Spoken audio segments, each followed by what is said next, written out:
भगवान शिव के राक्षस पुत्र। दोस्तों, क्या आप जानते हैं कार्तिकेय और गणेश जी के अलावा भोलेनाथ के 3 और पुत्र हैं। जी हाँ, और ये तीनों पुत्र देवता नहीं बल्कि राक्षस हैं। वामन पुराण के अनुसार शिव पार्वती का अंधक नामक एक और पुत्र था। एक बार माता पार्वती ने पीछे से आकर भगवान शिव की आंखों को बंद कर दिया, जिसके बाद कुछ पल के लिए पूरे संसार में अंधेरा छा गया। तब शिव जी ने अपनी तीसरी आंख खोल दी, जिससे संसार में तो रोशनी हो गई, पर उसकी गर्मी से पार्वती जी को पसीना आ गया। उन पसीने की बूंदों से एक अजीबोगरीब जटाधारी काला बालक प्रकट हो गया।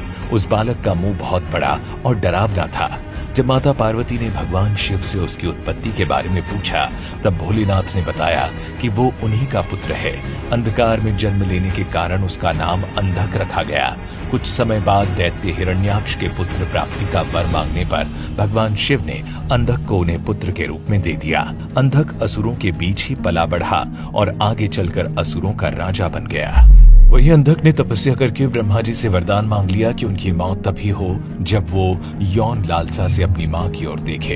अंधक ने सोचा कि ऐसा कभी नहीं होगा क्योंकि उसकी कोई माँ नहीं है। वरदान मिलने के बाद अंधक देवताओं को परास्त करने तीनों लोगों का राजा बन गया। कुछ समय बीत जाने के बाद अंधक ने तीनों लोगों की सबसे सुंदर स्त्री से शादी करने का फैसला किया। उसे पता चला कि तीनों लोगों में पार्वती जी से सुंदर कोई नहीं है। उसने पार्वती जी के सामने शादी का प्रस्ताव रखा, पर माता ने मना कर दिया, जिसके बाद उसने उनके साथ जबरदस्ती की।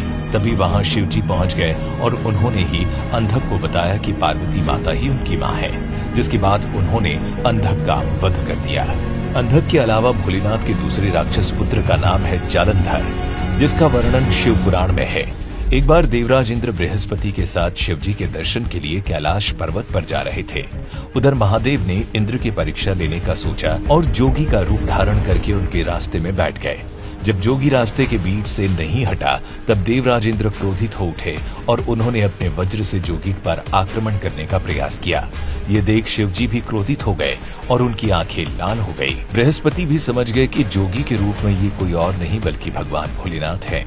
उन्होंने शिव जी से विनती की कि वो इंद्र को माफ कर दें। बृहस्पति की विनती पर शिव जी ने अपने नेत्र समुद्र की ओर कर दिए और अपनी क्रोधाग्नि को शांत किया। उसी क्रोधाग्नि से एक बालक का जन्म हुआ। वो बालक बहुत जोर जोर से रोने लगा। उसके रोने की आवाज से पूरा संसार बहरा हो गया। जब परेशान होकर सभी देवता ब्रह्मा जी के पास पहुंचे, तब उन्होंने बालक को गोदी में उठाया।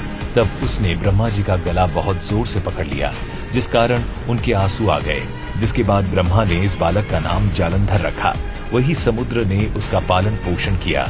एक बार जालंधर ने देवताओं की पत्नियों को सताना शुरू कर दिया और इसी के चलते वो कैलाश भी पहुंचा, जहां उसने पार्वती जी को अपने अधीन करना चाहा। ये देखकर पार्वती जी क्रोधित हो उठी, जिसके बाद से शिव और जालंधर के बीच युद्ध हो गया।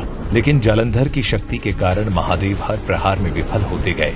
लेकिन कहा जाता है कि उसकी शक्तियों की असली वजह उसकी पतिव्रता पत्नी थी।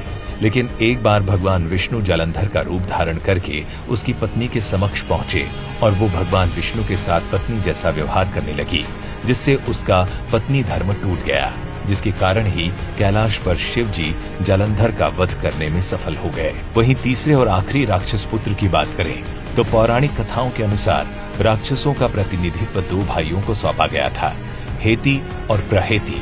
ये दोनों ही दैत्यों के प्रतिनिधि मधु और कैटभ के समान ही बलशाली और पराक्रमी थे।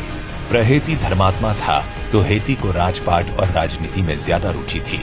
राक्षस राज हेती ने अपने साम्राज्य विस्तार हेतु काल की पुत्री भया से विवाह किया। भया से उसके विद्युकेश नामक एक पुत्र का जन्म हुआ। विद्युकेश का विवाह संध्या की पुत्री सालकंटाकटा से हुआ। सालकंटकटा व्यभिचारिणी थी।